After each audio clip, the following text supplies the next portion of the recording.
right, welcome everyone to this special presentation, a special collaboration between the Super Not Funny Show and Maggie J Reviews. And I'm your boy Mo, Maurice, however you want to call me, Mo. Normally what I go by on my channel. And Maggie J. That's how you normally go? Maggie, is there a way you prefer to be referred to? Just Maggie? just Maggie is fine. Okay. That's great. All right, well, Maggie, thanks so much for doing this with me. I've followed your channel for about a year now. I think I first saw you because I was looking around on the internet for people that were talking about reservation dogs, and I ran across yours, and you were kind of doing like recaps and reviews and everything, and I was like, yay, somebody else is doing this. And yes, so I was really happy to get on there and just like say thanks for looking at that stuff. Excellent. No, thank you for watching it. I've been looking, every once in a while I'll look up there and I'll do a search, through YouTube who's doing reviews and stuff. And there seems to be a lot of different places that are doing them, but what the YouTube shows me, it's a lot of like advertisements for the show or like little shorts about the show. So it's kind of a little bit difficult to find people doing reviews. So I came across your channel as well, and I was like, "Oh wow, excellent! Another reviewer." So I'm really excited. Yeah, and this, of course, this is our, I guess, our long form or discussion, review, what have you, celebration of reservation dogs, which is, I mean, if you're listening to this, I hope you've seen the show. If you haven't, go check it out on Hulu. It's 28 episodes, only 28 episodes. It feels like, this is a child graduating high school. It seems like they start, it's 3 years is way too fast. And it's a story about, these young kids or, teenagers growing up on a reservation in Oklahoma, and just kind of the things they've been going through and their surrounding family and the community around them. And it's this strange and interesting and wonderful blend of like, real life drama, lots of comedy, spirituality, supernatural. And on paper, maybe it shouldn't work, but it works in the best way possible. To me, I like it. It's just kind of great. And I mean, did you know about this show before it came out, or how did you come across the show? Yeah, just being, from a reservation, being indigenous myself, I think it just really like caught my attention. I think, an advertisement for Hulu or whatever. I wasn't aware of it much before it premiered, but I was very surprised to hear, about a show from some res kids and everything. I was like, all right, I'll watch that. And then when it started, it's like about a bunch of little criminals, and I was like, I'm not sure if that's the image that, I want portrayed about res kids, but it really wound up turning into something really beautiful and amazing, and showed a lot of growth from like really everybody involved. So at the beginning of it, it seems like maybe not the right idea or the right message, but what happens to everybody involved and where they wind up at, I think it's really a wonderful journey. And if you just got to really be there for all of the different pieces and stuff for it to really settle onto your soul and be like, okay, this is a great story. Yeah, no, I totally agree. Like, I mean, I came into this, because I watch a lot of TV, believe it or not. I mean, if you see my channel, that's only a portion of the things I watch. But I came to it because I'm a fan of Taika Waititi, and he is, he's I believe he's Maori, from New I think Zealand. So, yes. And so I was like, okay, dope. I like him. I like his sensibility, but he didn't really make this show. He really more produced it, but his name brought me to it. And yes, I have to, I'll be honest, didn't know any of the people that created the show. Never heard of them before. I believe it, I mean, you may or may not know from my channel, I'm not native. I mean, like many African American people, I may have some ancestry, but that's not really my culture or anything. But I'm all for in this era of diversity and inclusion and representation, and I'm all for seeing some things that I don't know. I love it. And so Taika Waititi plus like just a promise of seeing something new was all I needed to see. And I settled into the first episode, and you're right. Yeah, they steal a truck. Yeah. And it's the most hilariously bad heist possible. And I fell in love with Yes. it. Within 5 minutes, I fell in love with these kids. And I was just like, I want to know, who are these kids and why do I just want everything possibly great in the world to happen for them? Yes, and I completely understand. I agree as well. Like, I didn't know if I would like a show about, these people doing just bad stuff all the time, these bad kids basically. But they really do, they really grow on you right quick. And it's, you really start to give it, are we aunts and uncles now? Like, do we care so much about these little ones that, we have to make sure that they're doing all right every week? Right. When you watch shows like, or, shows in general, but shows like this, is that the sort of thing you do? Is like attached to these characters as if they are people in your life, and because that's how I feel about all of them. Like I did that with a movie called Booksmart, where like all the kids on there, I was just like, wow, these are good kids, and I want something good to happen. And on this one, I couldn't help it. Like, not that they're my nephews or whatever, or nieces, but it's more like they're just people in the community I love to see good things happen for, and then as we start to get to know them more, and their hardships and their family life and the people around them, it really becomes cemented in my mind that these are people whose struggles I want to see them overcome and whose victories I want to celebrate. So that's how I felt early on, especially as we got to know them.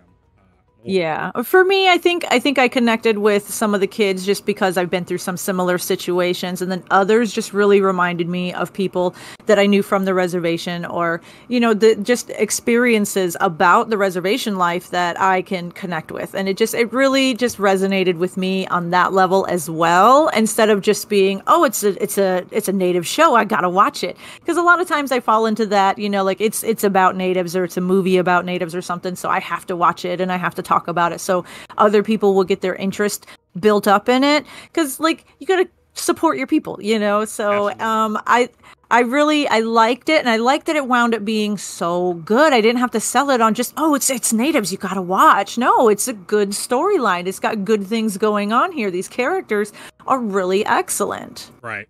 Yeah. And I did want to ask about that I know almost nothing about reservation life, besides what Hollywood tells us, which is still very, very little.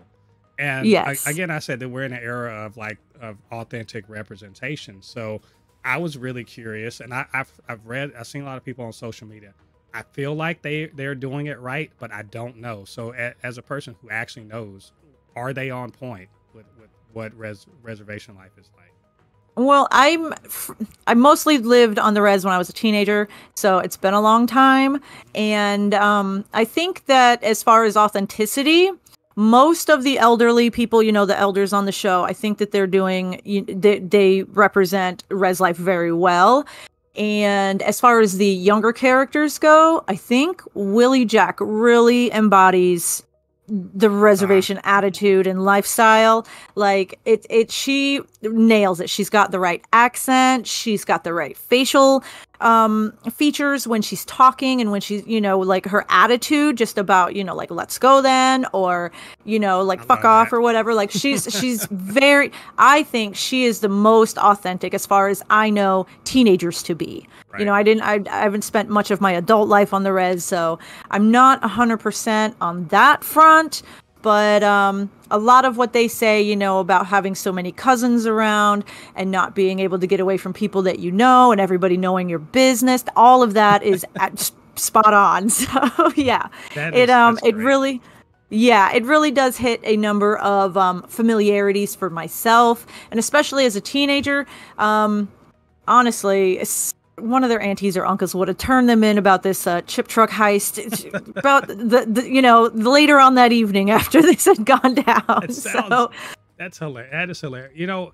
It makes me think, and probably why it's so easy to identify with what's going on in this community, even if you're Mhm. not necessarily from a community, you're not No, native or anything. if you're from a small town, Exactly. I think you can also really identify with what is happening here because I prefer living in a bigger town, a bigger area. Like I need more stores around me. I can't Right. I cannot handle living in a small town. But it's very much the same as far as everybody knows you. When they see you walking down the street, they'll call your grandma and ask you where you were going. And it was like, oh, like you can't get away with anything. So Right. it is very authentic in that way, but then also like yeah, I spent most of the day watching season 1, so I have Oh, that right fresh in my brain. So like, when the cops show up to when Cheese and Big were doing their ride along, and they show up and they just, talking shit to Big the whole time. right. Like I feel like Cheese doesn't know those people. So it is like, okay, everybody knows everybody, but then there's still people that you don't know, but they know you. Like they really do nail it on a couple of Right. different levels. Yeah. And it's like, God, there are so many aspects of this show that you can really drill down into like a different, aspect. Like I know Sterling Harjo has said straight up that this is about community and the importance of it, and how to, Mhm. how to build and maintain the community. I mean, it's very Mhm. explicit. And I love that. I'm 100% down for that. But there are other little things that are kind of, intertwining in this. I mean, if this tapestry, if you will, Mhm. like you were just saying about the police officers, that like the way. I mean, let's be completely fair up front about the fact that racial, politics and racial, interaction is a part of this show. Just like this is a story about a minority group, and they're Mhm. literally surrounded by people who aren't them, and whose agendas and ideas conflict, and they still got to like, deal with that. But mostly it's sort of insular, but then sometimes, white people will intrude, will come in Mhm. and bring their expectations and their worldview that doesn't really, jibe with what's going on the reservation. And one aspect of it I liked is that that's expected, and they still maintain a cultural understanding that isn't, it not contaminated. That's not the right word, but it is can be pushed back against. And Mhm. I like that. Like in particular in the third season, the episode with when Cheese is taken out by the uncles. And Mhm. there's just there are moments in there where I'm like, that is completely antithetical to what America tells you you're supposed to be doing with yourself in your life and how you see the world. Yes. And it's Yes. so beautiful, and I really really like seeing that, to just push against this cultural colonization. That's, I can't say anything other word, colonization of the minds Yes. of native people. And it's prevalent in my community. We're constantly dealing with trying to be ourselves and told that that's not good enough. No, I understand what you're talking about there. Like with when the uncles take Cheese out fishing, and sometimes especially Uncle Brownie, he's like, "Oh, that's white people's ways. That's how white men talk," and stuff like that. And I think in episode 10, when Willie Jack goes to the prison to see Hokie again, Mhm. and she's like, "Oh, what do you think they were trying to take away from us when they were splitting us up and sending us to the reservation schools? The community. Because when you're with yourself, when you're a little bit insular and you can really build that community amongst yourselves of your own people in your own ways and your own language and stuff, it really does eliminate a lot of outside influence that can, change the way that you think and change how you act or react to different situations. And I don't want to call it limiting, but other people on the outside, especially if they're a majority, it's, what do you want to call it? It's a very insular community that you can build, and it kind of feels like you don't need anyone else. You can really, be self-sufficient amongst yourselves. And for some reason, that's just not the American way, I guess. Well, it's the American way in the sense that you must subsume your culture your identity to be in this homogenous, culture Yes, that seems to only identify with a certain group of people, and they are the ones who you're supposed to be like. And it's, I mean, yes, you're it's a supposed to deal be with it. like the Yeah, majority. You're it's supposed to just blend in. You're supposed to go along with what the yeah, majority thinks and how they want to live their life. So yeah. being different ways and different kind and having your own traditions and stuff, it does kind of take away from that. And I don't know, I guess it's a big threat or something. Well, it's, I mean, the way, well, as a Black American, that my understanding of it is that's how you sort of, you know keep people in check, people in control, and keep them Mhm. to, so you take away their identity and who they are. Like, I don't know where my ancestors are from. I know they're from Africa.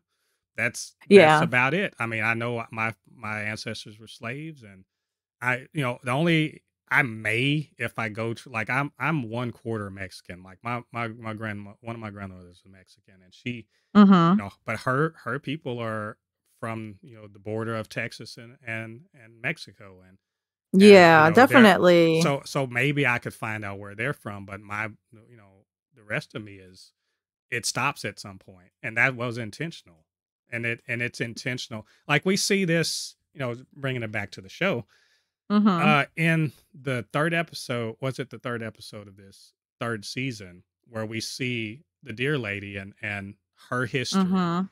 That is, I Mhm. mean, that is, first of all, I never knew. Like, I'd heard of, from this show, about the Mhm. reservation boarding schools. I didn't know what they were, and to see this dramatized, first of all, was, that was one of the few episodes I didn't laugh at much anything in there. No, yeah, no, that was really one of the non-funny episodes, Yeah, and it is very.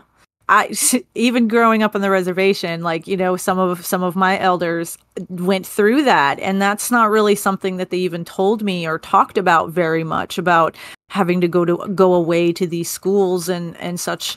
Like, it's really a very quiet portion of history. So for them to talk about on the show and to portray it the way that they did, like, it's really powerful information. And you can really trace it back, just 2 generations ago this was happening. which is, that's Maybe which is three, but wild to me. Like, yes. this is like, I don't generally like to take turn talking about TV into talk about politics, but we're living in a moment in our history where, where people are actively trying to Mhm. tell me and you and everyone else that these atrocities aren't real, didn't happen, you're misremembering it. Oh, actually, it was better than, like, there are people making all these things to try to make the horrible into the palatable. And it is Yes. it is not just annoying, it's frightening, because in truth, there are many native people that, like I said, my people, we don't know what we spoke. We don't know what language we spoke. We don't know where we're Mhm. from. We don't know any of that stuff. We were effectively cut off from our history. And Yes. and those and Yes. those boarding schools were explicitly about, your culture is bad. We're going to cut your hair. We're going to beat the hell out of you for speaking your language. We're going to Speaking your language, feed you food yes. that you don't know. We're going to Mhm. essentially, I mean, I'll say poison your soul, but we're going to poison you against your own religion and force feed you Yes. ours. And it's a horrible, horrible thing that they never told me about. And I pride myself Mhm. on knowing more than normal, Yeah. reading up and Understanding everything. history. And Yes, it's yet, it's important. It's yeah, important to understand history, and the fact that these chapters and these stories, they're not even told. It's really sad. It's a bit frightening, and without sources like the internet now, and without being able to have access to history books and stuff, like, some states are like, they're taking away history, they're taking away these stories that, out of the library systems and stuff. It's really scary what previous generations were subject to, and what they were not even allowed to know at all. Like, right, even if you went to go researching, you wouldn't find this information. And right, that's scary, how much of history has been lost over time. And then also, fighting to keep this information available and to share it, like, I think sadly, without reservations, I think a lot of indigenous people would have wound up disappearing, through assimilation and through, the intermixing of the races and stuff like that. I think a lot of this information, a lot of this tradition would have been absolutely lost, because if you can't find your people and you can't keep this information alive and traveling, it's gone. Yeah. Um, I mean, I think that's why, I saw people being like, man, what's in the second season? I saw some negative reviews, and even on my channel, about like, why are we talking about the aunties? Why are we talking about these?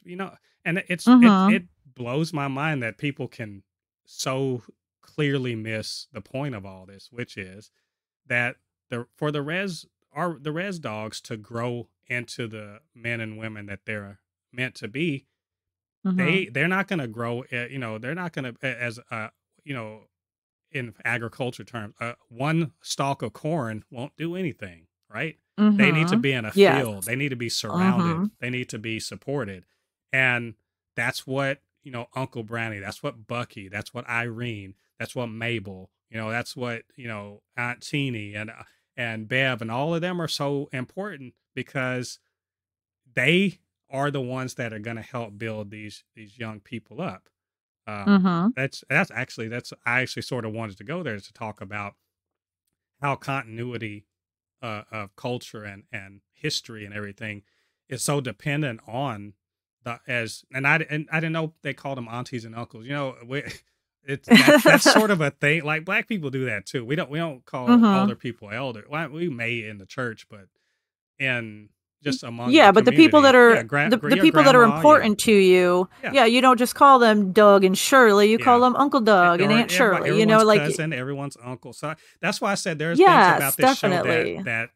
you may not be native, but you definitely feel that you've done that before. When If you're you from if you're from anywhere that, like a small town or a smaller culture or smaller, minority group, where you do have to address these people a little bit differently than you would just a stranger, because they are your people, they're your own kind. You should have a little bit of reverence for that, right, at least that connection. right, and your anyone can be your auntie, anyone can be your uncle. Mhm. Like, if even people not even remotely related to you, but they can serve that role in your life, and that's actually sort of an important thing also within, like one thing I Mhm. liked about this show is it doesn't shy away from being like, hey, this is some stuff about native life that isn't so great. Yes. In particular, Bear and his relationship, or lack of, to his father. Mhm. With uh his father, yes, yeah, definitely. he who is, ugh, I'd again a little. There's some close to home stuff in this show for for me. Yeah. I, Definitely. it's yeah. There's definitely some of that in there, but his dad being a piece of crap, basically, and Yeah. his mom being the best thing in the world, and then all the uncles around that are making sure that even though he didn't have a dad, he had some man around to sort of help him Yeah, make his way. somebody was helping him out. Somebody was making sure that they were there for him and taking care of him. Like, I think Willie Jack comes from the most intact family. Like, her mom and Absolutely. dad are both together. And so I don't want to say it was easier for her, but she has a built-in support system. Right. Whereas But Laura, oh, that like I Bear said and at the end, Laura had the hardest yeah. she was the one that had the hardest time, and that made her the toughest. Isn't it So interesting that the story the writing on this is just on, it's next level. They're mhm. thinking, 10 steps ahead, because when you just said that, I was like, oh yeah, who else, what had it real good, and guess who was her mentor, was Fixico. And Yes. Maximus, his whole beef with his cousin was he just has everything handed to him. Mhm. And Yeah. Alora is in the same situation, no parents, just kind of like not having everything handed. And the difference Mhm. between the way Maximus felt about Fixico and the way Alora felt about Willie Jack is they're miles apart. And Definitely. like even to the point where they were hugging it out. And which let me tell you, I didn't cry at that part where the girls hugged it out in Mhm. episode 8. I got close because the Yeah. Willie Jack, that's my dog. That is my Yeah. favorite character. But Yes. I've grown to like Alora. I've grown to love her more than I did when I Mhm. first started, because just seeing all the stuff she's going through, and she's just handling it with dignity, and really growing up. You see her really growing up and deciding what to do with herself.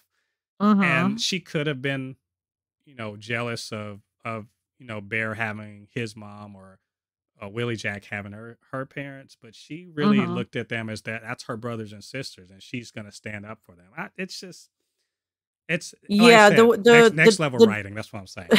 Yes, exactly. The difference between the way that she handled it versus the way that Maximus handled it, 30 years ago, 40 years ago, night and day, definitely. And I like the juxtaposition that they put in there. At first I wasn't sure why they kept showing us so much of the past in the season 3, but it really came back around that this could wind up being your life, that you just don't talk to your family anymore, you don't talk to your kin anymore because of your own hard feelings. And I don't know if she fully became aware of that throughout the story, because it was more like of a bear situation going on there. But the way that it all came together, and the way that she was able to embrace her friends as her family, I think it really made a difference for her. In the first season, she was really angry. She was like, "Fuck this town! I'm gonna steal everything I can and get as far away as I can, as fast as I can." And something happened after her grandma died that really changed her stance and the way that she really started approaching the world. And I think it was excellent writing, number one, but also just Devery Jacobs as an actress. She really took control of what was happening to her character, by writing and doing the directing and stuff, and occasionally. And it really, the character arc for her, just as a whole person, like, wow, just really incredible. Like, I really like where she came from. You could understand her anger, but that she's becoming this mental health person, this mental health student now, and she's going to go off and do her own thing. But like, it really killed her to have to tell Bear she was leaving. Like, Yeah. like, what is it? Laura Dannon in season 2 would not have given a shit. Oh, She would have she just just gone. left. She just left. Yeah. Exactly. Uh, She left him behind yeah. already. So it really goes to show you, like, over time, these characters, they take on a life of their own, and then sometimes you just have to just wait and see where it goes, even if you don't totally agree with what's happening. There's a good reason here. And it just, like, I watched like all of season 1 today and a little bit of season 2, and it really, wow, they've really come a long way for all of these characters. So, like, really, the writers and the crew, the whole behind the scenes staff really did an amazing job here, and I'm so impressed. Yeah. I mean, the writers are on point. I was so happy when they added Devery Jacobs as a writer and then a director on the third Mhm. season. Because she seems like she is really trying to make her mark in the industry, really Mhm. tell the stories that matter to her. I'm all for that. Um, Yes, and definitely. I feel like everything felt like it was a real thing that was happening. It's strange to say that this is a story that literally, one moment you're eating flaming flamers and just kicking it at the IHS, and the next, there's literally a spirit or a Bigfoot or aliens, and everyone just sort of takes it in stride. Like Yes, you yes. buy into, like, oh, it's no, I don't. Again, I'm ignorant of what the culture is like, but to me, they're just like, oh, well, there's no difference between spirit, supernatural, and regular world. It just is. It's a world, and It's things just the way, happen. Yeah, yes. and these things happen, and oh, you may see, the spirit of your grandmother, or the dear lady may just roll up and just check and make sure you're still being a good boy. I mean, just things like that. And I love, Yes. like, there's a moment of being startled, like, oh, I didn't expect to run into supernatural stuff today. And then Yeah, really. stop, and then you're just like, all right, it's happening. So This all is how right. it is. Yeah. It's again, the writing, the idea that when you set that expectation that stuff like that is just normal, everything just starts to make sense, and I like that. Like, the whole spirit thing actually was one of my, the big draws for me for certain characters, and Hmm. probably my favorite. I guess I would say maybe at least my favorite episode of the second season was literally about Willie Jack becoming, what she's supposed to be, a medicine woman, and Yes. contacting the spirits. And my God, that prayer scene Oh, yes. had me Holy shook. cow. It had me That was shook. powerful right there. Yes, definitely.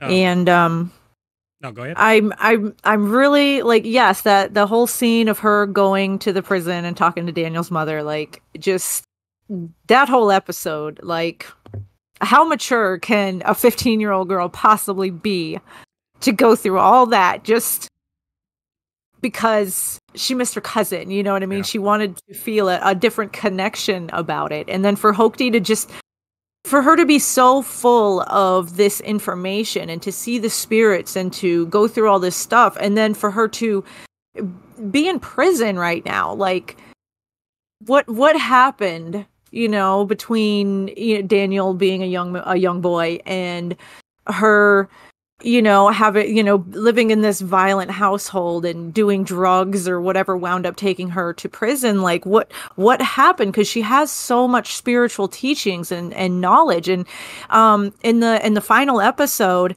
it appears like she had her own relationship with Fixico. That's, why Willie Jack again went back there to tell right. her in person, like, what happened, what's going on. And I guess it can happen to anyone, this addiction and falling off of the path or the red road, if you want to call it.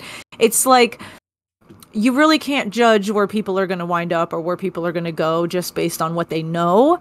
So, and that's where, again, the community comes into play here, what, like, her community, either she didn't go to them or they were not strong enough for her at this point. But, in prison now, it seems like she has come to grips with what she is capable of doing and what she knows, and really being able to guide others, even though she wound up where she is. Like, Right. it's wild.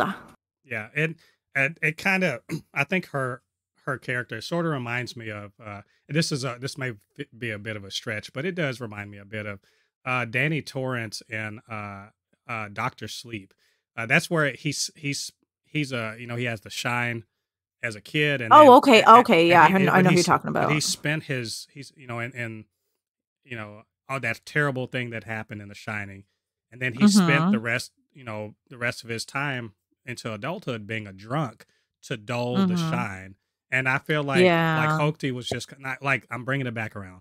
Hoki was just like, I am a medicine woman. I have this connection, but this horrible thing happened, and I don't want this. I don't want it. I Mhm. don't want to even, I don't even bother me, ancestor. Just leave me alone. Let me wallow in Yes. my misery. And then Willie Mhm. Jack comes in and is like, nope, I need you. And that and Yeah. that the responsibility, as much as she doesn't want it, she then shoulders it anyway because Yes. her niece needs it, Mhm. and it's That's a beautiful. yeah, no, that's actually a great comparison, because I did go back a little bit and watched a little bit of episode 9 of season 2, and the difference between Hoki in that episode and the way that she is in the beginning of the final episode, it is two different characters there. Like, she was very yeah, she was hesitant. She didn't want to have to share this information, but I think, yeah, I think being able to help Willie Jack and really connect with her own understanding of the knowledge that she has, it really changed her, because how she basically told her grandma to fuck off in the beginning, like, the episode 9, and then now she's, calling out to her and smiling at her and stuff, and talking about how her boyfriend's making white guy jokes or something. Right. That just even their relationship is different, and the grandmother's still hanging around, and like it's a really cool arc. We don't get to see what happened, but we can see the difference in what happened there. And yes, I'm embracing and welcoming that that connection, and that you can see spirits, and that these teachings are important to share with others. It really does make a difference. And I think Hoki looked a lot healthier in this episode than she did in the last, and like, wow, just really good right there. Yeah. Well, I say if Willie Jack's gonna be visiting often, she's definitely gonna get all of the junk food she wants. That is true. I did want to note that that's Lily Gladstone playing Hoki, yes, who is about to be. I feel certain. I'm looking forward to is going to have a star making turn, and I know she's been working before, but probably a star making turn in Killers of the Flower Moon, which I can't wait to see, but I know I'm gonna be mad. When I finish watching, I'm just gonna be mad.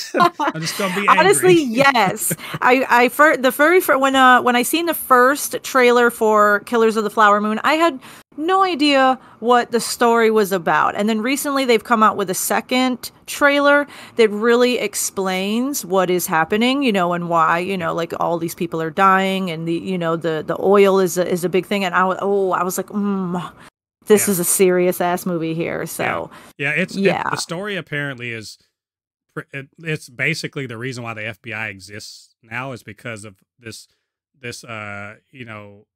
campaign to essentially steal land from natives for oil purposes and killing people for the minerals or whatever.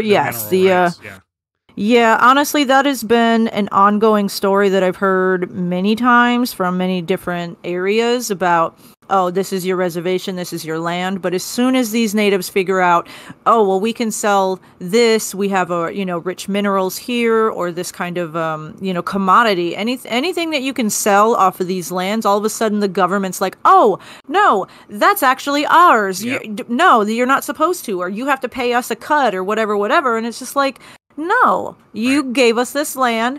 You told us that this was the only place that we're allowed to be. And you never said that we couldn't make money off of it. You never said we couldn't sell these things, and it's just like, oh, it's always comes down to the government not wanting others to be able to take care of themselves or to be self-sufficient or just even survive through their own means. It's like you always want to get your fingers in there, and it's mind your business, bro. This is one of the many examples of systemic racism that people swear doesn't exist, and yet somehow the U.S. government can sign contracts and then be like, no, I don't have to do that. Or they can turn a blind eye. Trust me, like I'm from East Texas originally, and in East Texas, that's where one of the first that and Oklahoma were some of the first oil booms. Yes. And there were plenty of black people who owned land in East Texas that somehow suddenly they had a huge tax bill that was ridiculously high. Somehow they got scared off the Klan. Somebody, some way or another, they got that oil land out from under them. Weird how that keeps happening. Yeah, it's so That's why I say I like these sort of things. Like I said, I'm ready to be mad. But I don't blame you there. I think that this movie is really going to be really excellent, and in the way that it portrays the native story and what is actually happening there. From what I understand, there the original screenplay was mostly the natives were being talked about instead of their story being told, and then Scorsese went back and was like, no, that's not the story that we're going to tell here. And then they wound up rewriting it from basically the take of the natives and making their story really what is happening here, not necessarily how we're going to take this land from them or how we're going to set up these organizations to monitor and keep track of and stuff like that. So I think it's going to be really excellent, and the more stories like that we can get out about these historic events and what actually happened there, I think it's just going to be more powerful for the people who watch it. Yeah. Well, that's the beauty of cinema or TV shows or popular media or whatever, the beauty of Mhm. it is that people can actually identify with because there's this thing like when you don't know someone, you can dehumanize and demonize them. It's really easy Mhm. when you don't know somebody. I mean, the internet is the best example of this, of how many people act a fool and talk out the side of their mouth, like if they wouldn't say that to you in front of They you, wouldn't to your say it to your face. face. And so Exactly. the beauty of of popular media like this, like Reservation Dogs, is that they're not just numbers, or they're not just a group of people you've never heard of or seen. These are actual real people whose lives are, surprised, not super different from yours, or surprised they go through some things that you go through, or Mhm. things you can understand. You can have empathy, and suddenly there's a face attached to this issue that maybe you got your back up about. And Matt, now you're Mhm. like, okay, well, maybe I'm saying, oh, it is messed up that this happened. Oh, maybe I can understand that people have hardships not because they're crappy, or they're just stupid, or they're lazy, or whatever. But no, there are actual things happening in the world that constantly tear away at their ability to be their best selves. And we Yeah. just to recognize and understand it. That's all. Um, Yep, these echo chambers, they wind up in echo chambers that repeat their own ignorance back to them, and they think that they don't have to be any better than that. So right. I totally understand. But we got a little bit of field, so I'm gonna bring us back in a little bit Okay. more. I did. I wanted to. So we've been sort of talking about Willie Jack a lot, understandably. Yeah. We've talked about, Yeah, she's the yeah. best. We talked about bear a little bit. I Mhm. sort of was going through, like, who are the reservation dogs? Why are they special? What's great about each one of them, that the reason why we're so attached to them.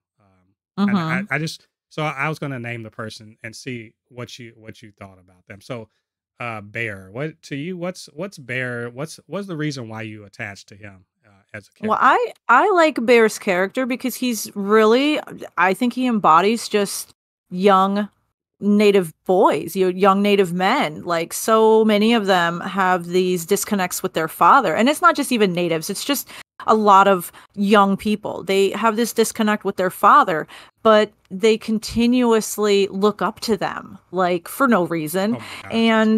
And and it takes something, like Bear was still in love with his father right up until he knocked on the door and that lady opened it up and she had those other kids. Like, Bear is not Pumpkin's first kid. So, that he's already done this and this is kid number 2 or baby mama number 2. And then he goes out there to California to ask his father for help for the first time ever. And again, he's not available and he's got these other kids, that he just left behind. And it's like, oh, so this is just how you are. Like he really had to have his heart broken several times by his father before he realized the guy's a piece of shit and I don't have to be that way. I don't have to continue falling around this shadow. And I think a lot of young people are in that same boat where they think, oh, one day my dad's going to come back. One day my dad's going to be back and it's going to be great. And it's just like, I can understand that sentimentality. I understand, like I where am I going? Like No, I get it. and also the mom, I got to take care of my mom. I got to be there for her. I got to do these, and then when he gets a job and he starts really, here's the electric bill, he's like he understands what it means to be a man even without the influence of his father. And I think that that's really, it's not special, but because he is the one in this group that is going through that. And like I'm like, oh, Bear, oh, you poor thing, like he needs more guidance, he needs more assistance than just what his mom can give. And he doesn't really seem to have like an outside relation that is helping him out. Besides Like Spirit. Well, he's got Spirit, or oh yeah, William the Knifeman. spirit, Yeah. yeah, William Knifeman definitely shows up. And I'm really glad that they wound up telling us, right at the end, what the lesson was. Because remember, I remember, I'm like, that's not the lesson, when the spirit's like, no, that's not what I'm here to tell you, blah blah blah, and I'm like, oh, okay. But then it really never, the story never comes back around to what have you, what are you learning, where are you going with this? So for it to just come around and be like, you're a part of the community, you have a role to play, you don't have to be the boss, you don't have to be the leader, you don't have to be in charge, you just be there when you can, and be there always. And when you know something that you can do for somebody, just step up and do it. Like, that if that message can permeate throughout the youth, the less parented youth, how much better off could we all be? Right. Yeah, I would bear, for me, like I feel what you're saying. I identify with him, at least with relation to his father. And now my dad's, he's in my life, but he hasn't always really been there. So and now and no, it's been, I'm grown, so it's not like, but I remember those times as a teen, a young kid, and being highly disappointed by him. And it just, I was like, well, I know what that's about. I know what that's like. And so Bear is, I feel like he was the everyman of the show. He was supposed to be what everyone is like, sort of identifies with, here or Alora, between the two of them. So I totally got that. I called him the reluctant hero that needs spiritual guidance. And that in a way he does on his walkabout. There's a lot of hero's journey sort of involved in him figuring himself out, except that it's not about him figuring out how to be this great heroic warrior or whatever you want to call it, but how to be the best man that he can be for the people around him. Like the whole callback to community. Again, they beat this drum pretty hard, and it works because you see throughout the series that Bear, when he's falling or stumbling, someone's there to pick him up or to help him stay upright.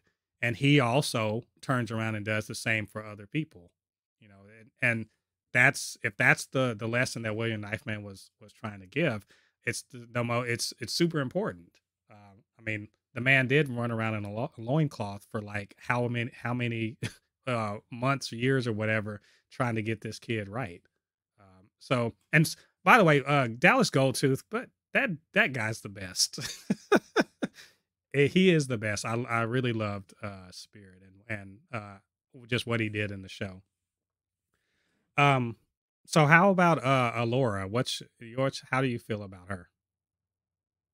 I think Alora and I are probably the most similar as far as like, I don't know who my dad is either. And when I was younger, I lived with my grandma, and like I have a lot of that rage and upsetness with my parentals, and I could not wait to leave the reservation. I could not wait to get out of there. I could not stand being there because it's a constant reminder. Oh, who's your mom? Oh, I know your mom. I remember your mom. But, and, people would call up my grandma and tell them things about me. And all I'm doing is walking home from school. You know what I mean? It's just like, it's really weighed on me that I had like zero privacy, but also that other people knew so much about me, and they felt like they could just comment and talk to me and tell me about things like that. It really pissed me off. And so I can understand where Alora's coming from in the very first season, but I never had that moment or, that arc where I'm like, oh, okay, well, this is my town. This is where, these are my people, blah, blah, blah. Like, I never really felt that connection there. So I can kind of get it, except for like her friends wound up really becoming her family. And that's, really the only people who she really gave a care about. Like I had a lot of emotions about Alora's father's episode, because he was there. He could have been there anytime. Yes. and like it just like, and you learned, but I guess she's a lot more mature than me, because she was able to rise above her own feelings about it and find a way to build that relationship, even though however she feels about it, because Laura's also one of those characters. She doesn't tell you how she's feeling. Like, she's a good Yeah. actress, and that way you can see how she's feeling. Like, it's right there. You can tell a lot about her and how her attitude is going, but she didn't really tell you how she was feeling or what she felt about something. It was just the way that she talked about it. You could tell if she was angry, if she was happy. And, that she really chose to lean into, this is her family, these are her siblings, like, that's really, really mature. And I really, really appreciate that about, how that whole episode kind of shook out. I got a lot of questions for Rick, but, for Alora herself, I think her arc throughout the entire show was the best arc, because she is part of the community now. She knows where she belongs, and she knows who her people are, and she doesn't mind being there. Like, Right. she's going to go off to college, or whatever happens after that happens, but like, she found her place without having to destroy herself. Right. So that's a really, really good come around for an angry young girl such as herself. So I appreciate that. Yeah. I like the Laura. She wasn't my favorite. To be honest, it took me a while to come around on her. Just because Mm-hmm. I wasn't sure what was she up to, what what is she going for. But the truth Mm-hmm. is that I thought about it a while, and I was like, you know what? She's the older sister. I mean, I think she literally is Yes. the oldest out of the group. Yes. She's a lot older than the other actors Well, on the yeah, show. I understand. Like, think she's 30, and I Yeah. knew she was I knew she was playing much younger, and that's fine. Mm-hmm. That's not a big deal to me. No, not But really. her actual character is the tough older sister, and I didn't realize until the very last episode Mm-hmm. when she literally was like, I'm gonna do this, and I feel like I'm gonna be hurting you again, Bear. So I wanted to tell you, and the fact that is that she's been looking out for all of them. She looks out for Yeah.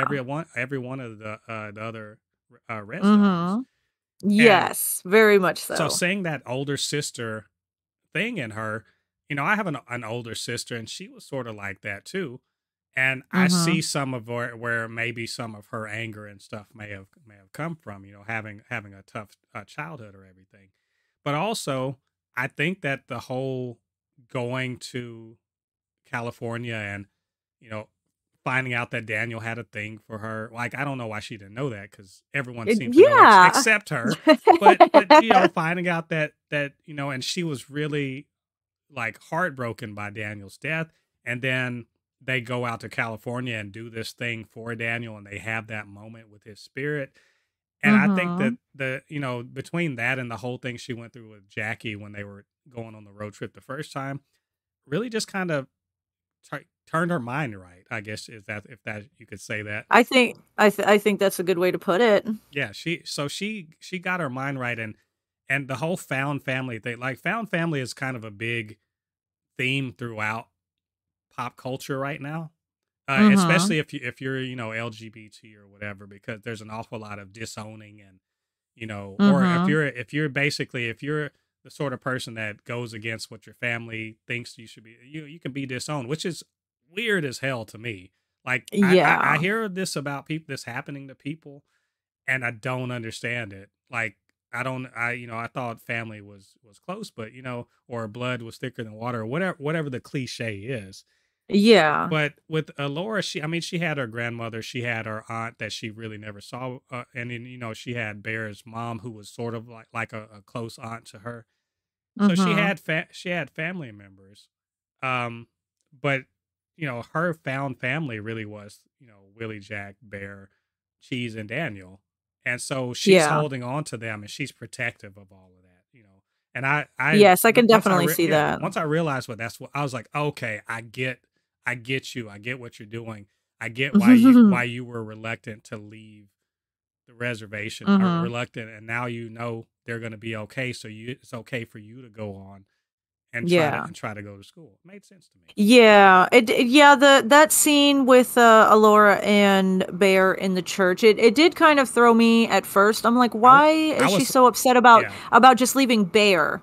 You know, Well, Willie real Jack. quick, did you think Yeah. did you think like, oh, is she gonna confess? I was like, I swear to God, if they make her say she likes Bear, I'm gonna turn this damn show Oh, off. I right. was No, yes, exactly. And then when they hugged, I was like, you better not kiss her, yeah, bro. no. And the beautiful thing about it is, I realized in the midst of that when he was like, "I'm happy for you," I was like, "That's his older sister," and he's like, Mm-hmm. I was like, "Oh, thank God they didn't make this a romantic thing." I was gonna be so Yes. mad. Oh, thank goodness. Yes, exactly. No, exactly. I think any kind of a romance between these core four here, I think I would have been pissed off because that is not what you do with your siblings. It's not what you Yeah, do with your family, you know? So, no, I definitely like that they didn't turn anything any kind of romantic at all.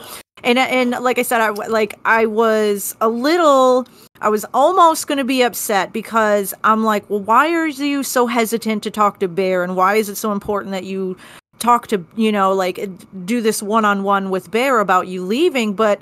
And I watched it a couple of times and then it clicked. Bear doesn't have anybody else. She thinks Bear doesn't have anybody else, and especially now his mom is leaving. Like, she's like, oh no, I can't also be leaving him behind, but she's already signed up. She's already enrolled. Like, you can't take that back at this point. But I like that. Bear, like in that one episode about I think it's episode 7, Wahoo, where Rita is really looking at him through different eyes, and she realizes, yeah, no, Bear's grown up. Bear's a young man now. He can take care of himself. It is he can be on his own and he won't go to pieces or wind up lost, and then now him and Jackie are together. yeah, they're Oh, I'm so cute. excited. Those two are. I was like, I'd been wondering. I was like, what's Jack? Like, she's not. She's. I guess she's technically one of the res dogs now. But I was like, what? Technically. I was like, what's her purpose? Like, she literally had him jumped and like beat up early Yes, on. no. And then, okay, and how do you guys talk about this? See, there's so much of the show we didn't actually get to see. Like, when did y'all two talk about, Jackie having her gang beat you up in the alleyway, and then when do you guys talk about how come you left with Alora and not him? Like, there's all these different instances that happened. And then, yes, this whole season 3, Jackie was there for all of these moments. And I was just like, is Jackie a friend? Yeah. Is Jackie a sister? And then when I seen them on the bus when they were taking the bus to go pick up Maximus, and then they were sitting together in the seat, I was like, okay, if this is not a romantic connection between the two of them, y'all are wasting these shots on me. Bev called it. She was like, oh, yes. I was like, first of all, shout out to Eva Aguera, who I think she was great as Jackie. I think she did a great job. Hold on. Did you notice how much more beautiful she is with the darker hair in the last episode? I saw the dark hair and I was like, okay, thank you. I was like, get rid of that. That's great. But like her dark hair is beautiful. Like, why don't I was like, stick with that? And I'm sure Bear is just like, actually, I don't know. Maybe she just like, I don't have to keep putting on. It was a front. The whole Indian mafia was a front. To be perfect, I agree. Those kids were like, "Oh, we're the rivals to you," and I'm like, first of all, none of you. And the word "shit ass" is one of my favorite new things I learned from this show. But none of you shit ass, y'all are not real. You guys are just y'all aren't real. You're punks. and not only are you not real, y'all are just good kids. Get out of here with this whole I'm a bad boy. Exactly. You're not. Get out of here. Are you kidding me? Bone Thug Dog. White Steve, come on! I love those guys. When they joined up, they're like, "You want to be a res dog?" Yeah, I was like, "Heck yeah!" I felt like I was watching Avengers Endgame, and all of the people came out of the portals, and I was like, "Yes, they're there you go, finally." Yes, exactly. Oh my God!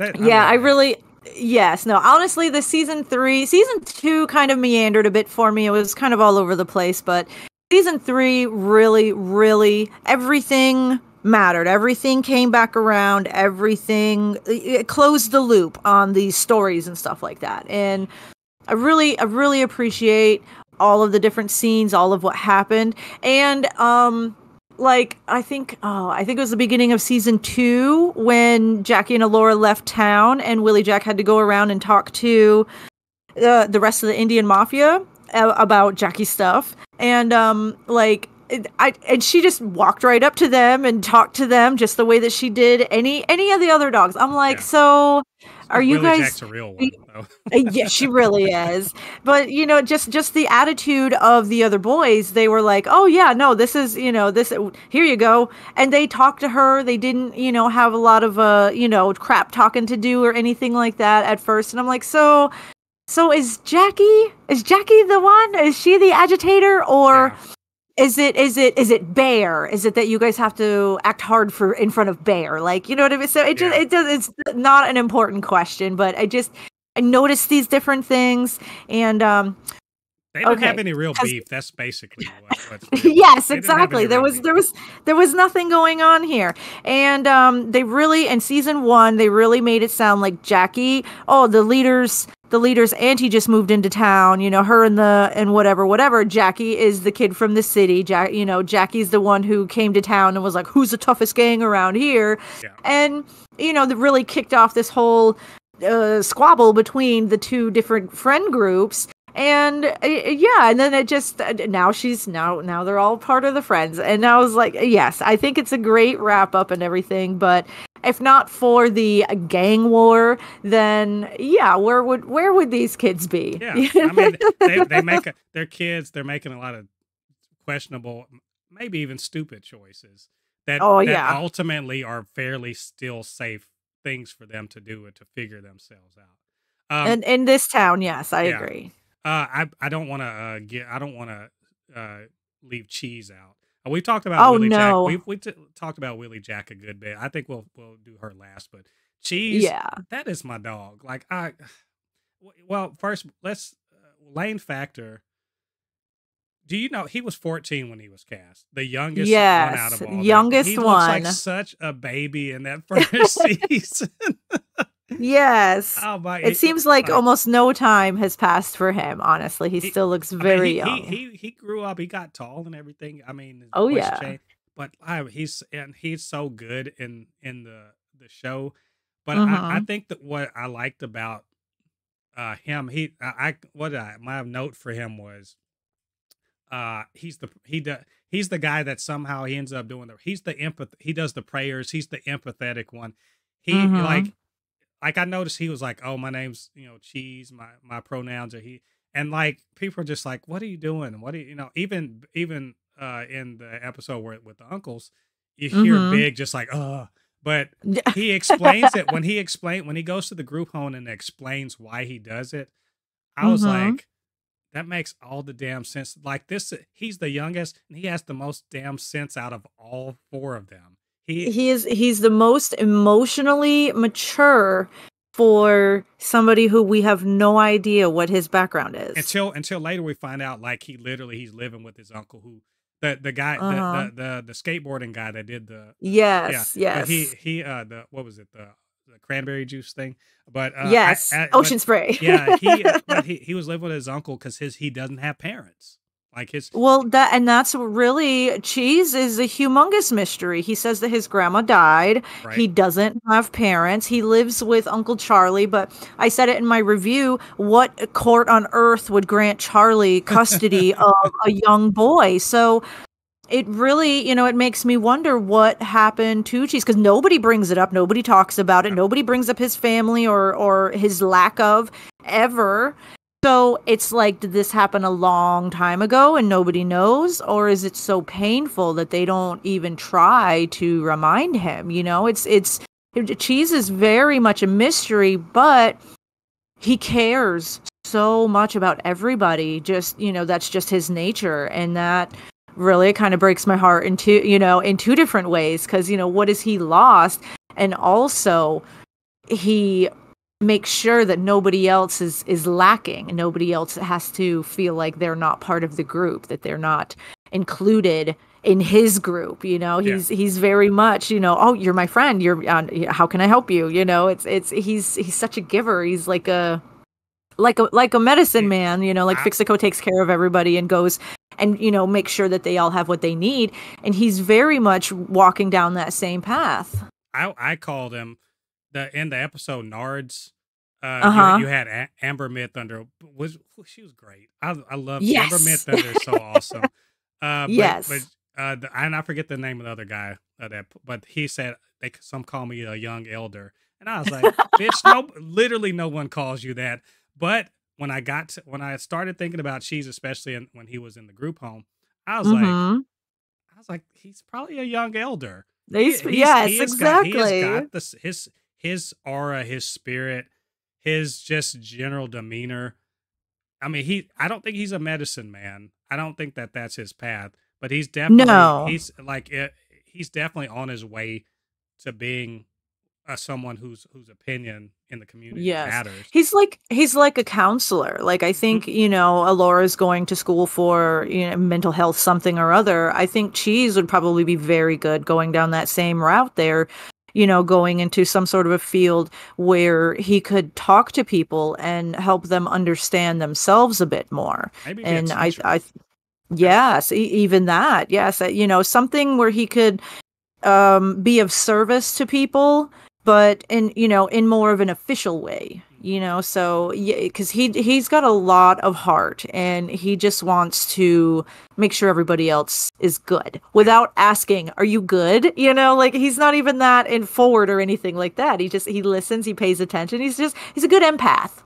He listens and lets people be who they are around him Big time. without judgment, and just Yes. giving people room to be who they are without having to worry about whether or not you approve is Yes. something that it's Yes. hard for everyone to do, but when you can Mm-hmm. do it for someone, it's a huge gift. It is a big gift. Oh, like in the uncles, when the uncles took him out and Uh-huh. he was like, "Oh, here's the talking stick part," and they go Right. around and they're all crying. He was like, "Well, this was Right. more effective than I thought." Yeah. But and which is funny because he got that technique, a good technique, from a person who very much was not very good at doing their job, which is, looking after a bunch of young boys. Mark Oh, Maron the coming in Mark as Marone, yes. yeah, and Yes. his character as the caretaker there. It's not I don't he wasn't a horrible person, but he wasn't the guy to be there to be the male No. He was getting leader. paid Yeah. to be there, and that's Or he was dumping his crap on them too. And Yes.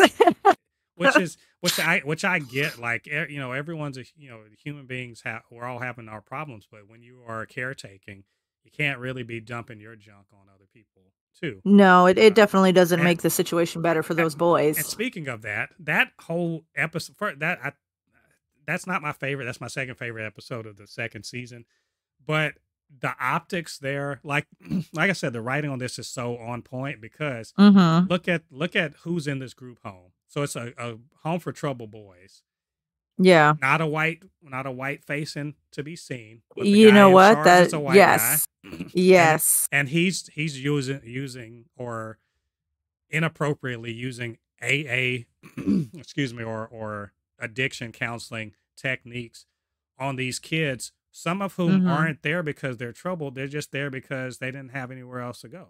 You know? Yeah, they're too old for foster Yeah, care, yeah. and so this is where they wind up going. Yes, so definitely and it goes to highlight the inadequacies of these places that these people get sent to, whether they need to be there or not. Like that boy, he got arrested in the middle of the night. Like, how is anybody supposed to sleep well in that home? Yeah. They get beat up at night. They could get arrested. And what best time to come and pick someone up than when you know that they're sleeping? Yeah. Like, it really creates such a hostile environment, especially for somebody like Cheese. He's nonviolent. He's not a criminal. Well, he is, but that's not what he's there for. It's like he's such a soft heart. Being there in that situation, he helped out some of those boys well more than than the God, damage yes. than the damage that he had to go through while being there, even for just 2 or 3 days. Like, that's hardcore. Like, sometimes those scars, they don't leave. Well, and that's like I So, said, that's why I said he's the young elder, because he could mhm. have just kind of been there and just not interacted, but that's not the person he is. He No. listened to and looked at every person as, oh, you're a person who's valuable, and I need to hear what you have to say. And if you just want to talk or just say whatever, I'll tell Mhm. you what I feel is real and what's going on. You tell me what's going on. Maybe we can figure some things out together. And Mhm. and just being the bridge between two characters who didn't care for each other at all, Yeah, and yeah, really those really 2 making it. boys Yeah, that, he's like all they had to do was, have an actual conversation with each other to figure out, "Oh, I need a job. Oh, I have a job where I work," yeah, like, just yeah, that or simple. really more to the point. Oh, my conception of you in my head is not correct, and oh, Mhm. my conception of you is not correct. Why don't we know this about each other? Oh, we needed somebody Yep. between us so that we could get through this fence, this barrier between us, and we can actually Yeah. see each other. It's like I said, he's my second favorite on the show. He's Yeah, like, definitely. just like, that's my home. I just want to hang out with that guy. He's just, that's my dude. These Um, good people. yeah. Willie Jack, I think we talked about her a good bit. Oh, yeah. I love, she says fuck the best way possible. Oh, yes.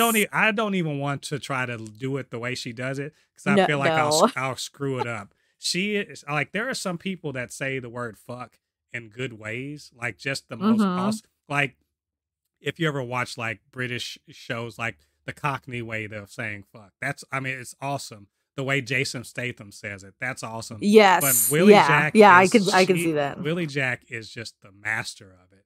And She really is. She has a way with her words and the way she talks and her pacing and her accent. It's really it's on point for a res girl. yeah, just, and Paulina Alexis, again, didn't know her before this. I do know her Mhm. now. I hope she's in many more things.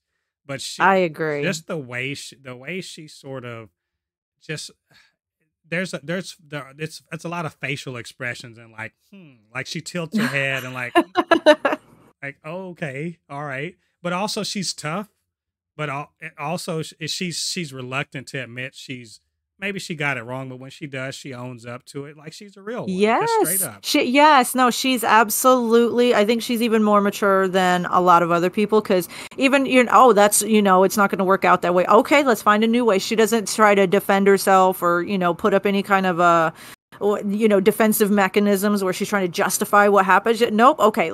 She's very much like just solutions oriented. And, she's not the smartest at all, but she's got like she's the best team player. Yeah, She's like, all right, let's do this. When Alora's like, I gotta find my dad, blah, blah, she's like, let's go then. yeah, She's just very much like, whatever we gotta do, let's do it. And she's got good momentum. She'll keep you going. yeah. And she's a really good type of a friend to keep around and have around. And just because of her attitude, there's really, I don't know of anything that could really keep her down. Yeah, she Even through all she's been through with her cousin and how much that really does affect her. You can tell when she talks about him, like yeah, it hurts her, but she's not going to let it hold her back. She wouldn't. Daniel wouldn't like that. She wouldn't, just to dwell on that or to be upset by it. She knows that that's not the way that things are going to get done or get accomplished or anything. She's a very motivated girl. right. Yeah, I call it, she's a ride or die. Definitely, Yes, she was yes. ready. If Bear had said, "Let's go beat these Indian mafia," she was there with a brick. Yes. Yes, let's go. What do you want me to bring? Where are we meeting him at? Yeah, Exactly. yeah. So, I guess the last one, it's not honorable mention. He is the res dog that is there in spirit, and that's Daniel. Um, yeah. we don't know a ton about him from the first season, except that he committed suicide, and then we later Mhm. learned that he had some kind of inner demons, some difficulties that led him to doing that. That he that he had a thing for Alora. That he was Mhm. definitely he. Let's just call it like it is. He was the heart of the res dogs before we knew them, and his suicide resonates across at least two seasons of the show. The first two seasons of the Mhm. show, it resonates across that. Um, Yeah, it is. It really holds them. It really does weigh heavy on them. Everything that they do really relates back to him and their loss and how he would have handled it or how he would want them to carry on right now. And it leads all of them on their own way to changing to be the people we know at the end of the show. As I mentioned, Cheese, the reason why he does his pronoun thing and is like very empathetic is because of Daniel and feeling like he Mm-hmm. could have done more. Mm-hmm. You know, Yes. Yes. Willie Jack, she's in a, she's kind of, I don't want to say in a funk, but she's very much, trying to figure out, what to do with herself and also trying to reach his spirit, literally talking to Mm-hmm. him all the time. All the time. Because that Yes. was basically her brother. I mean, as I understand it, he spent a lot of time at their place when he was Yes. a kid. Yes.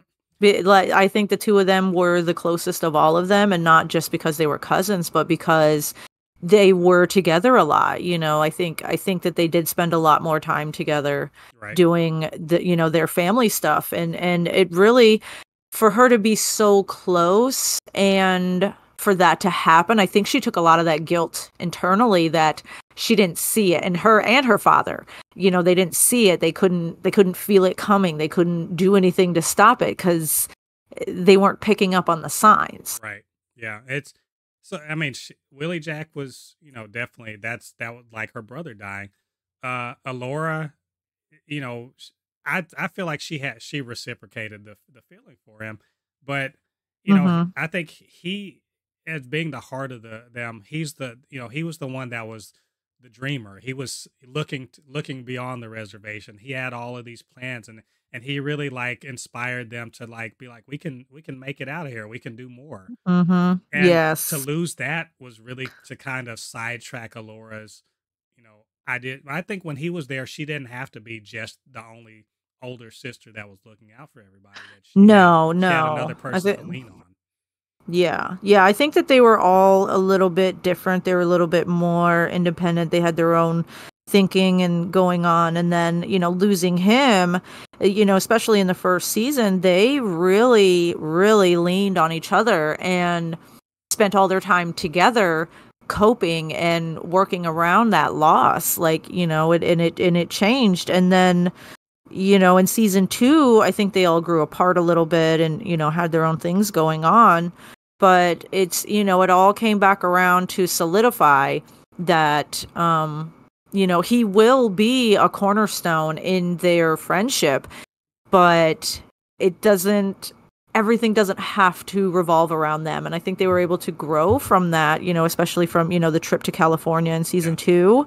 But it's, you have to take the time to go through all those different steps of grief in order to come to be who you are after. Yeah. So I think it was a beautiful journey, and it's sad that they all had to go through that to wind up here, but it's, yeah, Daniel still plays a big part in all of their lives. So, and I'm glad that they didn't forget, or they haven't lost that idea. Right. Well, it does help that, the belief that, the spirits, their spirits are around you, and, they are part of your Mhm. life forever. I like the whole thing Hoaxie said about when Fixico passed, about Mhm. how pieces of him are still, he's not gone. He's in all of us. And every He's time, in all of us. yeah, Yes. That's I was beautiful. like, okay, I, that episode had me cry like 4 times. So I was like, Yeah. y'all you get me. You get like I always know when these are they're gonna get me like that.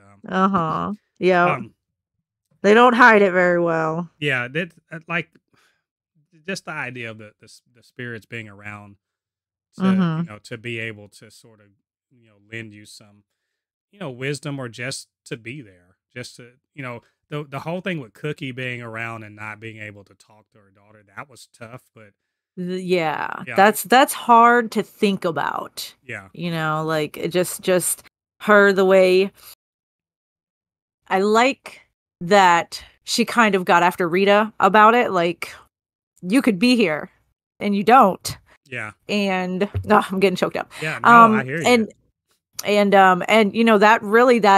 that's tough, because as much of a fun spirit, and how much Cookie was a fun part of everybody's circle when she was alive, like, she's a little bit mad at y'all because you're not doing what you're supposed to be doing. And she's not going to come back and yell at you about it or whatnot. But yeah, you should know better than this, and so that sentiment there, it's tough to think about, because if your spirits are there and watching you and you can't see them or hear them, and you know that somebody should be coming by to check on Alora, somebody should be inviting her over for dinner, or making sure that she's getting to work on time, and just little things like that, and these are your family and they're not doing it, like, guilt them into doing what they're supposed to be doing, and it's just it's tough.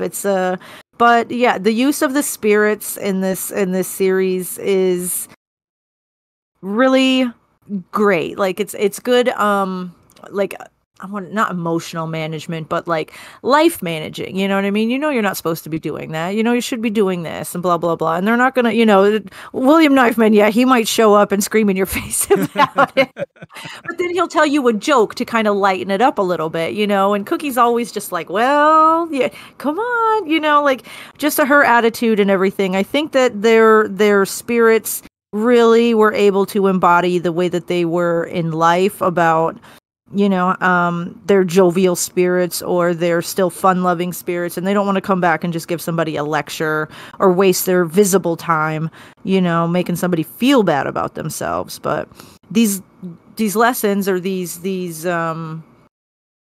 what is it?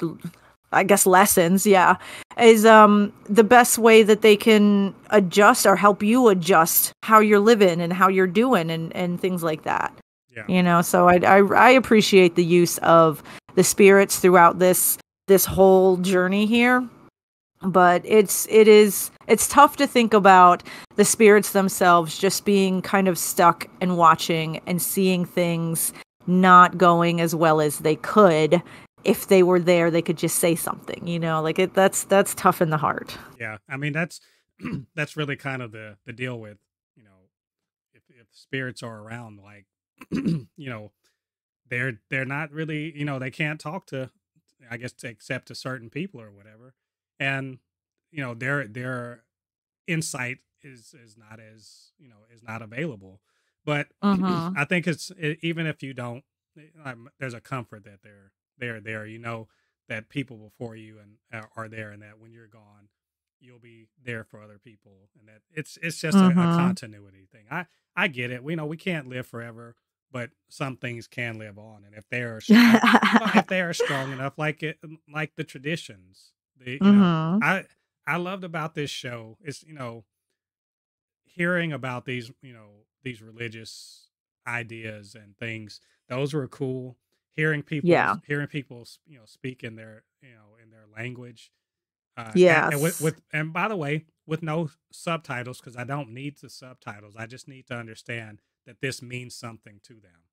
The prayers and everything means something to them. Yeah. Just like the little bywords. Like, I felt like when I was watching this show, I got pretty much most of what was going on, but there were little things that weren't for me, and that's fine. I get it. It's that's fine. Actually a really me. No, that's a really good way of looking at it, because I get upset, like, sometimes when I'm watching something, I always watch with captions on, because I can't freaking hear anything. But, and also, I don't know, my TV speakers don't ever get loud enough for me or whatever. But, so I always watch with the captions on, and sometimes they don't translate what is being said.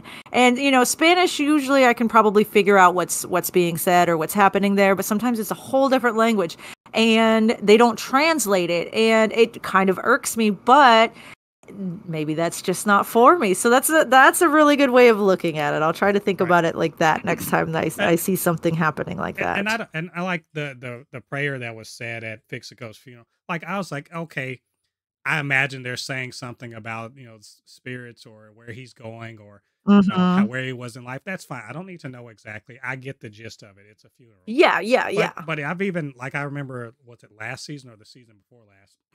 Someone was saying something about why they blurred out an owl's eyes. Yes. I was like, did they?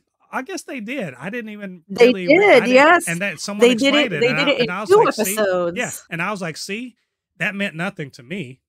But Yes, exactly. to people who know what's up, that meant everything because they knew whoever's making this show, they are real. They're not, they, It's for it was for them. They know yeah. exactly. See, I'm from a whole different part of the states, and we don't have that superstition about owls. So that I had to look it up and like what is going on here? What's up with the owls? And it's a superstition, and that's not one for my people. I think maybe because there's so many owls coming from where I live, like that's the forest. That's where they're at. That's mostly almost a desert, Right, so right.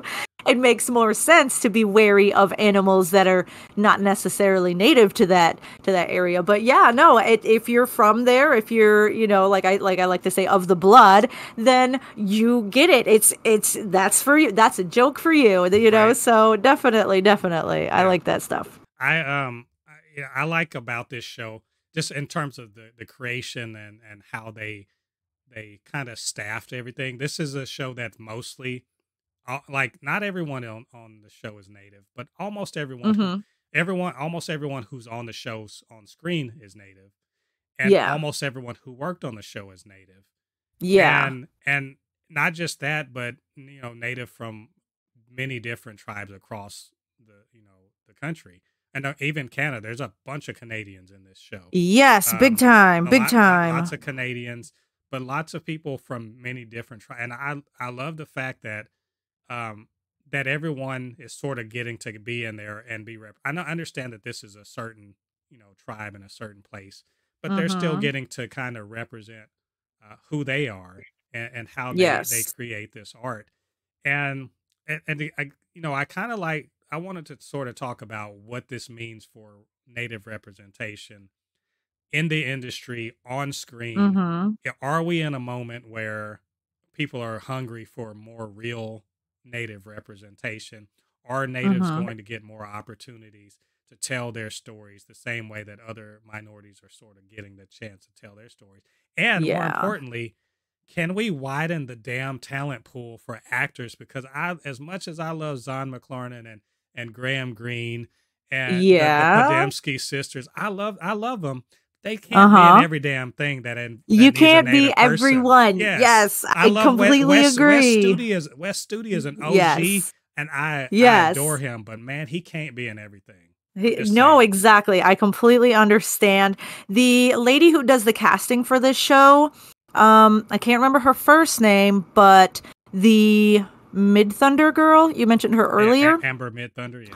Yes, it's her mother. Oh, okay. So, the casting lady is the Mrs. Midthunder, and I read an article from her about the casting of all of the different seasons, and I was actually very shocked because she's not there on set, she's not watching what's happening, and all of the casting that she did, especially for season 3, she did it before any of the episodes were mostly written even. So like the casting for Graham Greene, she like she knew that they wanted somebody of his caliber, somebody who was recognizable, but she didn't know what his character was going to do or be. And I was like, wow, that's really spot on. And Right. she also casted Ethan Hawke as the as Which Alora's father. what a gift. Let me just say that. What a I gift. know. Actually, he is a huge fan of the show already. I think that they I love won that. like some sort of an award in one of these articles. I read a bunch of articles over the last couple of weeks about the show. I don't normally read about the show while I'm watching it because I think it gives like a lot of spoilers or a lot of things that I don't necessarily want to know, but because we're getting so close to the end, I'm like, well, they can't possibly spoil it for me. So I started reading a bunch of different articles that were going around, and the Ethan Hawke presented Sterling Harjo with a an award like between season 2 and season 3, or I think it was something like that. They wound up getting some sort of an award, and he is the one who presented it to them because he is such a big fan of the show. He was like, "Can I give it to them?" And then Nice. during all that, he was able to get a hold of the Mid Thunder woman and ask her, "Hey, I'm willing to do anything, just anything. Let me know." So he was like, "I would have been one of the what is it? Kenny's Kenny Boy. employees at Yeah. the At the salvage yard. He would have been one of the salvage yard boys even. So he was just like, I just wanted to be part of the show. Yeah. So I was like, that's really, really cool. Like excellent job as far as the casting goes there. So yeah, definitely really good. And also, like, how do you get so good at that? Being able to cast all these people without really knowing what their characters are going to be or how the arc is going to go. Like, that's really amazing. Well, I imagine that she knows these people fairly. Yes. Like personally. Yeah. Apparently, she is the white pages of Indigenous actors. Like I said, when I watched this show. So I watched this show. I watched, and so when Aunt Teeny shows up in season 2, I was like, wait a minute. I just saw you in Outer Range. Like, yeah. I just saw you in Outer Range, and she was great in Outer Range too. I really like her character. But I was like, wait a minute. So y'all telling me y'all couldn't cast anybody? Like, I'm glad she's getting work. I absolutely glad she's getting work. Yeah. But I'm not. I realized as I watched this and I saw natives and other things. I was like, no, the talent pool, and I don't mean this in terms of that there's a lack of talent. I mean, the recognized talent pool that will be called on by Hollywood is small, and that is ridiculous. Like, I'm not angry, but I'm super disappointed because that means that Hollywood has been fucking up. You just keep casting the same people because you know their name. Yeah, there's no reason why Wes Studi, like, again, great. I'm a big fan of his. There's no reason why there aren't, many other native names that are equal to his, at the same time. That's crazy. I don't believe that there's no talent. What I do believe is that there has been not concerted. I won't even say it's an intentional effort, but it's a cultural blind spot. Yeah. That has been, that's a great description. And so it's just like with black people in movies. There was this sentiment like no one wants to see black people at the head of a movie, and you got to prove by making $1 billion that maybe we should make some movies that star mostly black people and that white people aren't somehow shoehorned in. Yes, exactly. And that's really what I would like, that now that these people have had this kind of a show to prove their prowess as an actor, that they can get roles that aren't native centric, like obviously, cast natives in native roles, but also these natives are great actors. You can cast them in roles that maybe weren't meant for native people, but they do the job well enough. Like, like you could put them in there. Like, I would like to see that happening as well. As for everybody, like, give me the best actor, not the person who you recognize the most. So I like that. I would really like to see that happening more often. I would love to see Paulina Alexis just continue carrying on and being an amazing actress in all kinds of different roles. Yeah, I would say Devery Jacobs has been. She's in this show called The Order. Like, I think it got canceled. It's a Netflix show. Yeah, no, you know what? I watched that show and she was like my second favorite character in the whole thing. I didn't even know who she was. I didn't know she was in that show until like the second season was coming around, and I was doing some research and I was like, what? She was in that? That was my character. Like, I loved her in that show, The Order. And she was also a mean little girl in that one as well. So I don't know, maybe I just like her when she's mean. I think she actually has a movie that she's been, I think she's at the Toronto International Film Festival. Yes. She's actually a big name in Canada.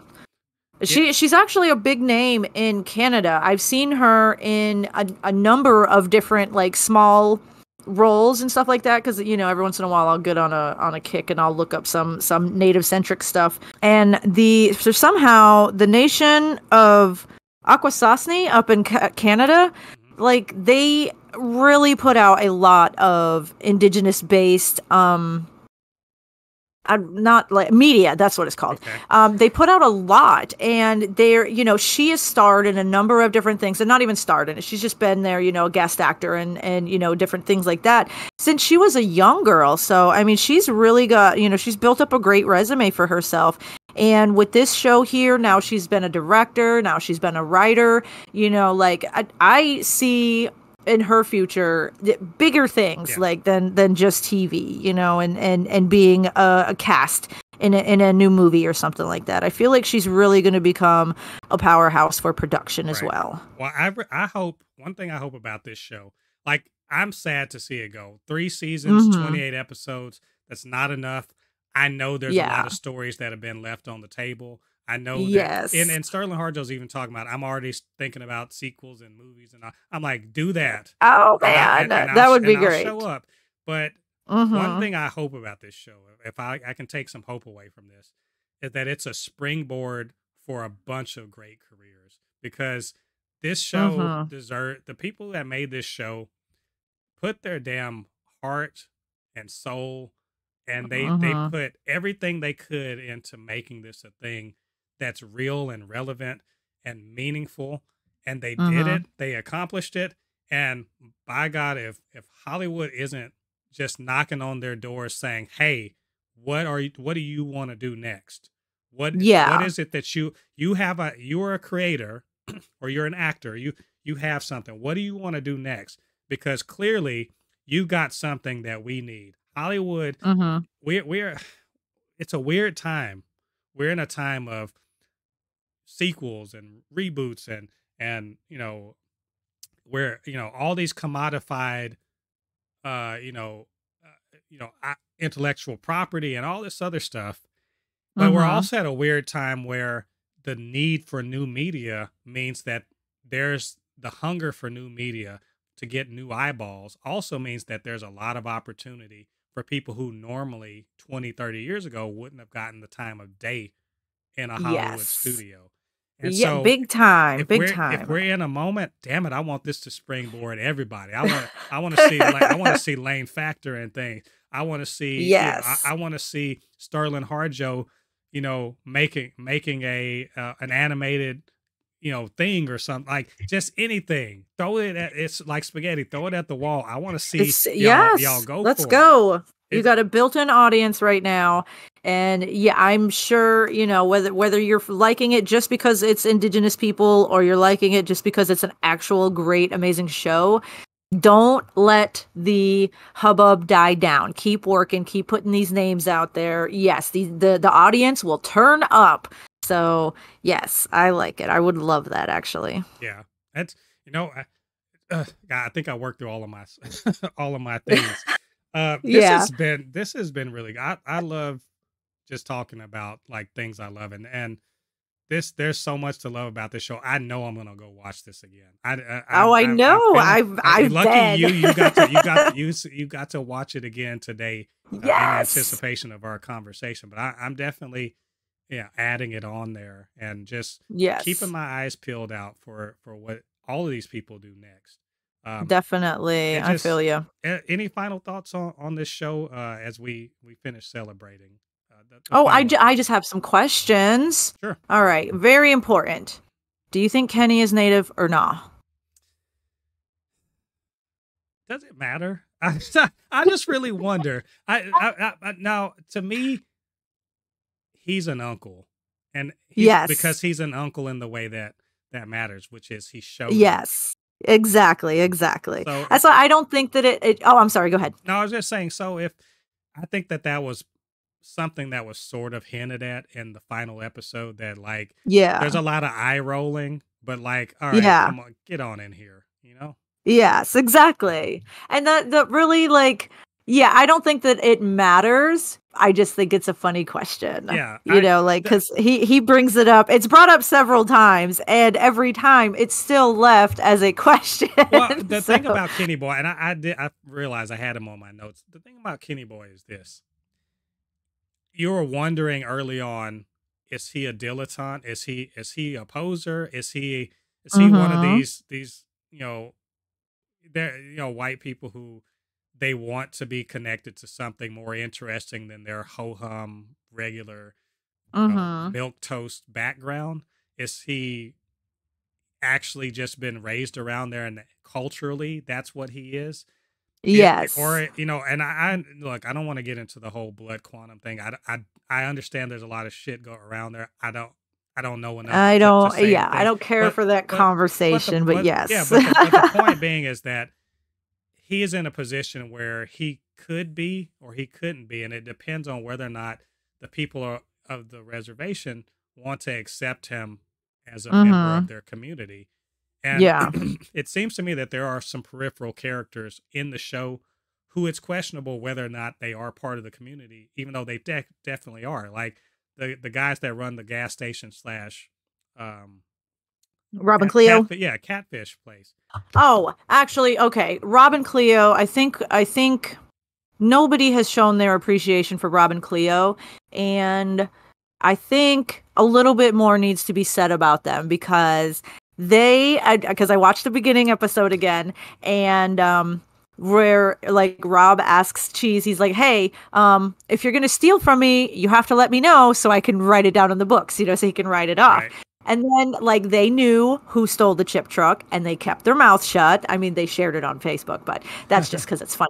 But then, and then like, when Rita went in to go eat catfish and she got 2 orders, and then he was like, "Oh, just like Bear, he always gets 2 orders." How often are they sitting there watching Bear have a conversation with the spirit, not saying anything? Like, and then, like, just these different moments and things that Robin Cleo provided for the kids, all of them, and was able to cover for them, basically, like, they're uncles as well, because they give a shit about these kids, and they're not going to rat them out. They're not going to go call the cops. They're not going to do anything about it. And they're really not going to, like, try to interfere or, put their influence onto the kids. They're there, and they understand, and they're there. Like, I can't say enough about just that kind of support, community support for these kids. Because how many other kids are they doing that for as well? Like, they could have been in jail. Like, it's real. Yes, And they could have called up Big immediately. Say, "You'll never guess what's going on over here," And I feel like them and Kenny Boy, they grew up around there. That's their people. Yes. So Yeah. are they? Aren't they? Like, I think there had been question about was Cleo. I think he's the black guy. Was he a black native person? We don't know. There's a lot of, like I said, there's a lot of story and information that's on the table that we don't know about. That maybe one day they could shed, or maybe they won't. Yeah, ever. We'll just have to. Maybe wonder. they won't. Like I said, it's not really anything that matters per se to the storyline, but all of these different people, they contribute to the community that these kids live in, and whether they appreciate it or not, I noticed and I appreciated it. So yeah. I really enjoyed that element. Who is your favorite uncle? Oh, I think Big. Big? Big.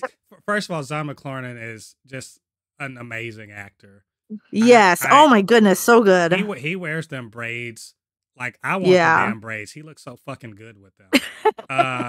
But he's funny. He's a conspiracy theorist. I mean, it's hard to be. Look, I like Brownie. I like Bucky.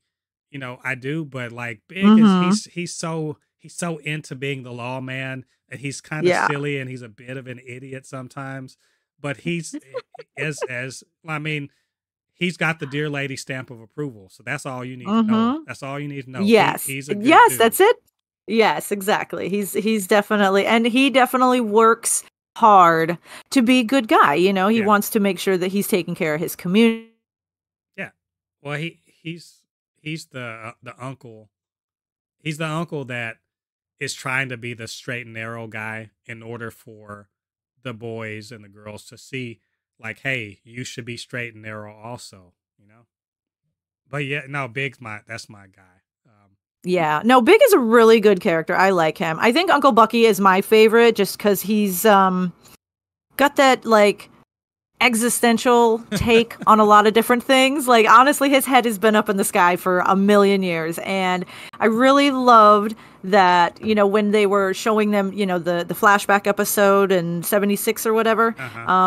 He's just exactly the same person. Like, it's spot on, you guys. I really, really loved it. Also, hold on here.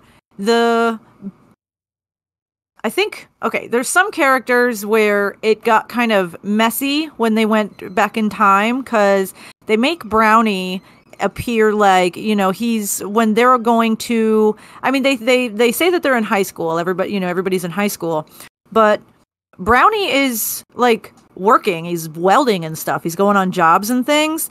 And then in the first episode or the third episode, I should say, Laura explains it that Bucky was raised by Mabel and grew up with Cookie, and she called me brother. Like, those are two different generations there. So, the timeline gets a little weird there. I forget where I was going with this, but oh yeah, when they went, nope, I've completely lost my train of thought now. I forget where I was going. I did not realize that. But I mean, to me, I usually look at continuity as, you know what? What's the last thing they said? That's what happened. Yeah. See, that's where, like, if you don't, because it's been so long, it's been 3 years. So if you don't watch it all in a row or whatnot, it probably doesn't make too much of a difference. How long do you think has passed? How much time do you think has passed from the chip truck incident to, them putting Fixico to rest? How long do you think it's been?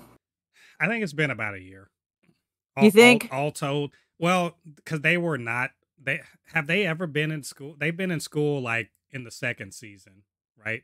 Yeah, So, they were in school. and then from what I understand, like the way that it, if I remember correctly, Bear and Willie Jack were both like 15. Willie Jack was 15 in the first season. And then I don't know if everybody, like, was it a graduation thing or just an end of the school year thing when everybody got their letters? The letters that they wrote themselves in 9th grade. Yeah. Were they 15? Wow. Then a lot more time has passed. Literally, probably in equal amount of time as has been going on, between each season. So I guess it's been a few years. That's weird. But it makes sense that the time would feel different because we're only seeing small parts of their life. I didn't know if you had any more questions or if you wanted to have a final thought. No, my final thought, honestly, is this was an amazing show. And there's not really a lot of shows that I have been so happy to watch all the way through. A lot of times some shows, they go wild right at the end and things don't wind up where I think that they should. But this show, it did. It went... not as I expected. I don't think you can expect anything out of this show. It's kind of wild from week to week, but it was so solid as far as the continuous storytelling goes. Like, I'm not disappointed. I think all of the hanging questions that I had they've mostly been answered or deemed irrelevant. And I'm just so blown away by how good it came together and how much I enjoyed all of the different episodes, even the ones I didn't really care for. I still enjoyed them being there. And it's, congratulations, hats off. Like, what? Oh, sorry. Just like, I'm just so awed by what happened. And I love it. I love everything about the show. I think it was amazing. I agreed. I can't say too much more except I can't wait. Let's wait 10 years. Hopefully they'll do a sequel series or something like that. Hey, buddy, that would be great. Crossing my fingers, and hopefully that'll be what we get. But we will look very, very expectantly to the future for what's going to come out of all of the people who were involved here, and I have a good feeling. So. I think that wraps it up. This was us just celebrating Reservation Dogs, the final season, the final episodes, showing love, showing appreciation. Definitely. Getting something this amazing.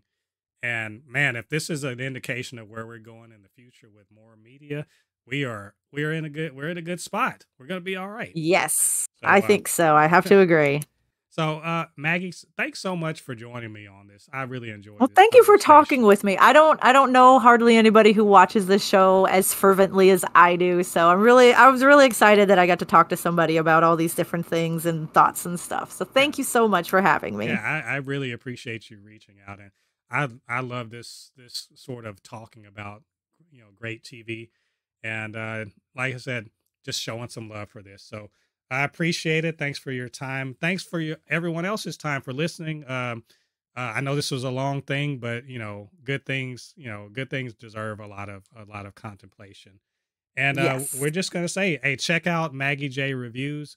Check out our channel and all the reviews she does there. Check back to the Super Not Funny Show channel, and we got plenty more reviews, podcasts, etc. And let us know what you thought about what we were talking about. Get down to the comments section, leave some thoughts there, and of course, hit us up on our socials. Maggie, do you have a social you want to plug? I think it just all pretty much anywhere you go, just Maggie J reviews. I think that's my name about anywhere. So just look it up if you care. All right. Yeah, you go check that out. Show some love to her. Super Not Funny Show at gmail.com or at Super Not Funny S1 on Twitter, and hit us up on Instagram as well. So thanks a lot for joining us. And you guys, until next time, peace. Bye.